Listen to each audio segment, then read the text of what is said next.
Esse é o Ancapso e nós vamos falar agora de um filme da Globo, né, um documentário da Globoplay sobre o voo 447, o Air France 447. Para quem não sabe, esse voo saiu aqui do Rio de Janeiro em direção a Paris e enfrentou uma turbulência muito grande no meio do Atlântico, acabou caindo no mar, matando os passageiros todos, muito triste. Um monte de gente, até aqui do meu bairro, aqui onde eu moro, aqui no Rio, morreu nesse acidente, muito triste mesmo, né? A Globoplay fez um documentário, mas o que chamou a atenção desse documentário foi que eles dublaram as pessoas que falavam outras línguas. Falavam francês, por exemplo, né, os pesquisadores lá que investigaram o acidente, coisa e tal, e usaram inteligência artificial. O pessoal da dublagem tá uma arara com a Rede Globo, mas eu acho que eles fizeram certo nesse caso. Vamos entender isso daqui. Essa notícia foi sugerida por Xandão Não Sobe Mais e várias outras pessoas. Obrigado aí ao pessoal que sugeriu as notícias lá no nosso site, no visãolibertaria.com. E obrigado a você que está assistindo o nosso vídeo. Se você gosta do nosso conteúdo, por favor, deixe o seu like, se inscreva aqui no canal, né? Pois bem, então o caso em si, eu não vou entrar nessa história aqui, porque é uma história muito triste, já está meio antiga já, mas enfim, o avião caiu, né, no meio do Atlântico, ninguém sabia por quê, porque em tese, né, é muito comum você ter acidente com o avião na decolagem e no pouso, né? Durante o voo é relativamente raro você ter acidente com o avião, porque mesmo quando tem uma turbulência muito grande, o avião costuma cair, mas ele, né, tá bem no alto, ele recupera e coisa e tal. Enfim, é uma coisa rara, um acidente raro, né? Mas infelizmente aconteceu com esse voo 447, isso foi em 2009, né? Mas o que chamou atenção nessa série da Globo foi isso, foi o uso de inteligência artificial. Eles, de fato, no início de cada episódio, eles colocaram esse aviso aqui, olha só. A versão em português das entrevistas concedidas em língua estrangeira para este documentário foi feita a partir da voz dos próprios entrevistados com o uso de inteligência artificial, respeitando-se todos os direitos e leis aplicáveis. O conteúdo das dublagens é fiel às entrevistas originais. Os entrevistados que não aceitaram a dublagem foram legendados. Ou seja, isso daqui é o pavor dos dubladores, porque significa a morte, né? Existe um problema, né? Quando começou esse negócio de inteligência artificial, muitos dubladores temiam que a voz do dublador fosse usada para produzir mais textos de dublagem, não precisa pagar o dublador, né? Mas, na verdade, com inteligência artificial você pode usar a voz do ator original mesmo, né? Você pode pegar uma pessoa que fala inglês, você pode pegar o tom de voz dela, a forma como ela fala e usar essa coisa e fazer ela falar português, né? É uma coisa realmente fantástica, funciona muito bem. Eu cheguei lá no meu outro canal, eu cheguei a fazer alguns vídeos assim, né, no canal Mundo e Revolução, que eu falo de guerras e coisa e tal, e eu falei sobre o conflito da Guiana. E como é um conflito, né, da Venezuela e da Guiana, é uma coisa que tem uma visibilidade mundial, eu fiz isso, eu peguei a minha voz, usei uma inteligência artificial e traduzi ela para o inglês, né? E funcionou bem, coisa e tal, né? Mas acabou que depois não teve muito avanço nisso, e eu confesso que eu fiquei com medo também do YouTube, porque o YouTube tem uns negócios de aviso de inteligência artificial, eu não sei se eu posso usar, se eu não posso usar, enfim, eu acabei deixando para lá esse projeto. Mas a verdade é essa, né? E eu acho que isso daqui é o futuro mesmo, né? Ou seja, os atores, você vai pegar a voz do ator, vai usar a inteligência artificial e faz o próprio coisa. Ficou bom aqui, olha só. Aqui é um exemplo de uma entrevista que tem na série, uma pessoa dando entrevista. A pessoa fala em inglês e aí a voz traduz o que ela está dizendo. Olha só, eu achei que ficou bom, olha só.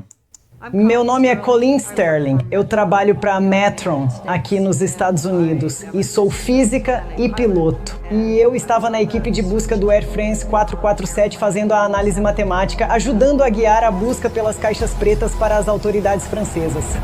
Meu nome é Colleen Sterling, Eu achei que ficou bom, ficou bem expressivo, porque um problema quando você faz esse tipo de coisa é que quando eu falo as coisas aqui, por exemplo, né, ou um dublador também, quando fala a coisa, você dá ênfase em algumas coisas, né? Você ressalta uma coisa, outras coisas com mais calma, né?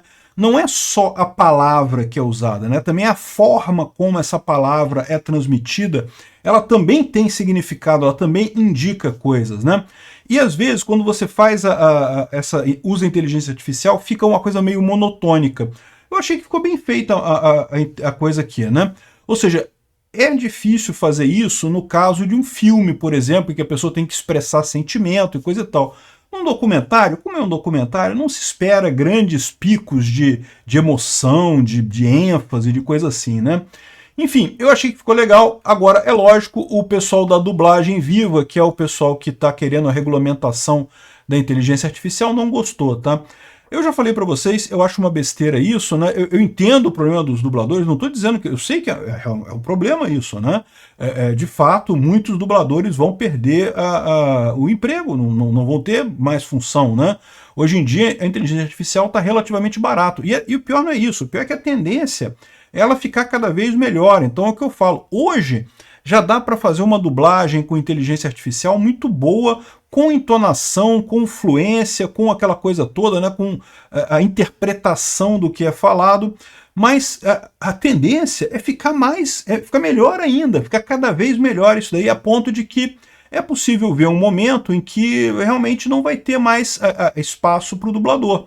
Você pega o filme estrangeiro, você usa a inteligência artificial para transformar a fala para o português, usando as mesmas pessoas, né, usando a própria voz do autor, fica até algo mais fidedigno com o original, né? Existem alguns dubladores brasileiros que são muito bons, né? Por exemplo, eu acho a voz do dublador brasileiro do Wolverine, né, do Logan, até melhor do que a voz original do ator, mas a verdade é que, para você ser fidedigno à obra original, a voz do autor original é realmente o melhor, né? Você podendo transpor isso para o português, é a melhor coisa, né? A Rede Globo também não quis usar voz de dublador nenhum, né? Porque isso seria uma coisa que seria discutível, dada a legislação atual aqui no Brasil. Você pegar a voz de um dublador já e usar essa voz para fazer outros trabalhos, isso poderia ser entendido como uso indevido da imagem, né? A voz não é propriamente imagem, mas não deixa de ser uma característica pessoal da pessoa, né? E outra coisa que chamou atenção é que a Globo foi uma das primeiras a adotar esse tipo de coisa. Esse tipo de tecnologia no YouTube já é usado amplamente, já tem um monte de gente que faz dublagem desse jeito. Na televisão, esse aí é o primeiro documentário dessa forma, um dos primeiros aí no mundo e o primeiro aqui no Brasil, né? E o que o pessoal está querendo aqui da dublagem viva é aquele negócio. Eu sinceramente, acho que eles estão errados. Não tem jeito, gente. É isso aí mesmo. A inteligência artificial vai acabar com um monte de empregos. Vai mesmo, não tem o que dizer. Inclusive, até para quem interpreta, para quem fala aqui, né, é possível imaginar um futuro em que se faça um Peter Turguniev artificial aqui, que vai falar as coisas e eu perco meu emprego. Eu não duvido nada disso daí. Possibilidade existe, né? Até os próprios atores, né, em filmes e séries podem perder o emprego também, porque do jeito que a coisa está melhorando, hoje não dá para fazer isso, mas é possível imaginar que no futuro você vai ter atores virtuais fazendo as coisas sem precisar de praticamente nada de filmagem mesmo, né? E aí imagina como é que isso vai ser uma redução de custo, cara. Você não precisa mais de um Projac tão grande quanto a Globo tem lá, você não precisa de câmeras extremamente caras que existem hoje, não precisa de iluminação, aqueles técnicos de iluminação, aquela coisa toda, você não precisa mais. Imagina quanta gente vai perder o emprego. Mas isso, gente, é uma coisa boa. Por quê? Porque isso vai significar um avanço em termos de produtividade. Olha pelo outro lado. O cara que hoje é o cara que cuida da iluminação ali de um negócio, ele vai poder agora trabalhar ele fazendo isso daqui, porque a coisa se torna tão barata que você pode escrever uma peça, um vídeo, um filme, alguma coisa e fazer você mesmo, né? Então a questão toda é essa. Você não vai ter não vai perder emprego, você vai ter uma mudança de emprego, né? Isso que vai acontecer e sempre acontece.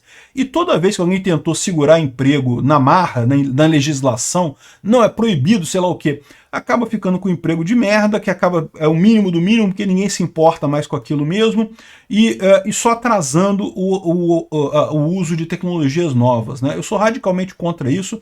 Eu acho que a gente tem que abraçar o futuro. Entendo que é ruim, sei, lógico, né? As pessoas têm que mudar de profissão, isso é chato, isso é complicado, é difícil de fazer, mas a verdade é a seguinte, né? A gente está chegando mesmo nesse futuro em que ninguém vai ter uma profissão só ao longo da vida. Você vai mudar de profissão várias vezes ao longo da vida, à medida que a tecnologia for avançando e isso for necessário. Vai acontecer com todo mundo.